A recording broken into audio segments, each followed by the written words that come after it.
Hey friends, so it is time to start our new book, The One and Only Ivan, and I'm so excited because each of you have your own copy and you can follow along with me.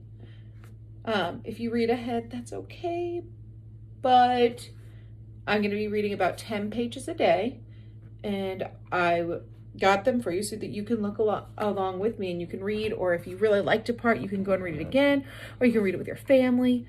However you want to do it. But we're going to read The One and Only Ivan.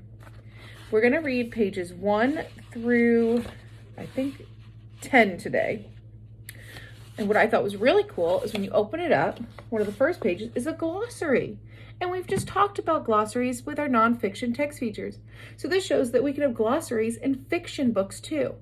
Because, just like you saw yesterday, The One and Only Ivan is a fiction story, but it is based off of a real story about the gorilla Ivan. So here we go. Let's start reading. I'm going to let you guys read the glossary by yourselves since you have your own book. Hello, I am Ivan. I am a gorilla. It's not as easy as it looks. I love the illustrations.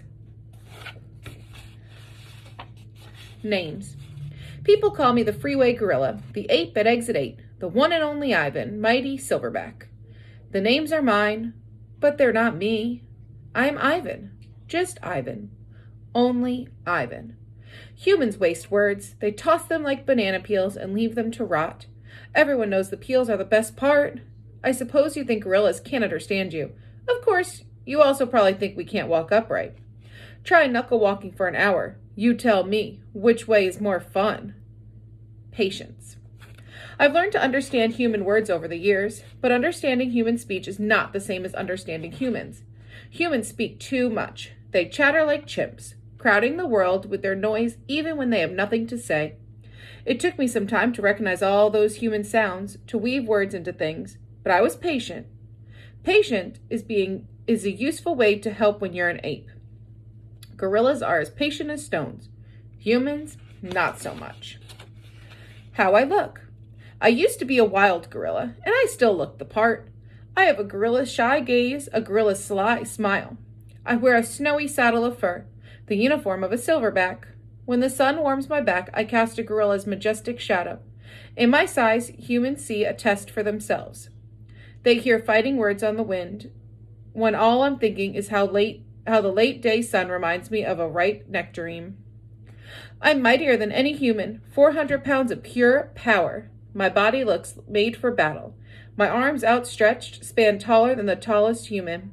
My family tree spreads wide as well. I am a great ape, and you are a great ape, and so are chimpanzees, and orangutans, and bonobos, all of us distant and distrustful cousins.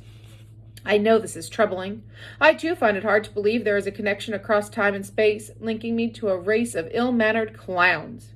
Chimps. Huh. There's no excuse for them. The Exit 8 Big Top Mall and Video Arcade. I live in a human habitat called the Exit 8 Big Top Mall and Video Arcade. We are conveniently located off I-95 with shows at 2, 4, and 7, 365 days a year. Mac says that when he answers the trilling telephone, Mac works here at the mall. He is the boss. I work here too. I am the gorilla. At the Big Top Mall, a creaky music carousel spins all day, and monkeys and parrots live amid the merchants. In the middle of the mall is a ring with benches where humans can sit on their rumps while they eat soft pretzels. The floor is covered with sawdust made of dead trees. My domain is at the end of the ring. I live here because I am too much gorilla and not enough human. Stella's domain is right next to mine. Stella is an elephant. She and Bob, who is a dog, are my dearest friends. At present, I do not have any gorilla friends. My domain is made of thick glass and rusty metal and rough cement. Stella's domain is made of metal bars. The sun bear's domain is wood. The parrot's is wire mesh. 3 of my walls are glass. One of them is cracked, and a small piece about the size of my hand is missing from its bottom corner. I made the hole with a baseball bat Mac gave me for my 6th birthday. After that, he took the bat away, but he let me keep the baseball that came with it. A jungle scene is painted on one of my domain walls. It has a waterfall without water and flowers without scent. and trees without roots. I didn't paint it, but I enjoy the way the shape flows across my wall, even if it isn't much of a jungle. I am lucky my domain has 3 windowed walls. I can see the whole mall and a bit of the world beyond. The frantic pinball machines, the pink billows of cotton candy, the vast and treeless parking lot. Beyond the lot is a freeway where cars stampede without end. A giant sign at its edge beckons them to stop and rest like gazelles in a watering hole. The sign is faded, the colors bleed, but I know what it says. Mac reads its words aloud one day. Come to the Exit 8 Big Top Mall and Video Arcade, home to the one and only Ivan Mighty Silverback. Sadly, I cannot read, although I wish I could. Reading stories would make a fine way to fill my empty hours. Once, however, I was able to enjoy a book left in my domain by one of my keepers. It tasted like termite. The freeway billboard has a drawing of Mac in his clown clothes and Stella on her hind legs and an angry animal with fierce eyes and unkempt hair. The animal is supposed to be me, but the artist made a mistake. I am never angry.